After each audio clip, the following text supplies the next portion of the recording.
hecho? ¡Suéltala! Baggy, ¡para! ¿Qué?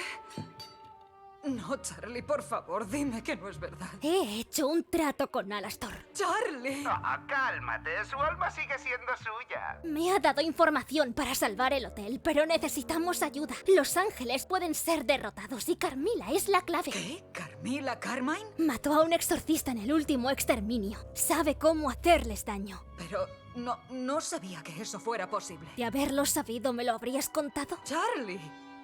Yo... Necesito que vayas a verla y la convenzas de que nos enseñe. Quizá tengamos una oportunidad. ¿Nosotros 7 solos? No, claro.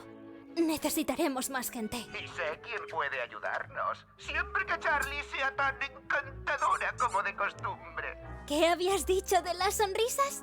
Buena chica. Charlie, ¿podemos hablarlo, por favor? Ya hablaremos luego. Ahora mismo tenemos cosas que hacer. ¿Te apuntas?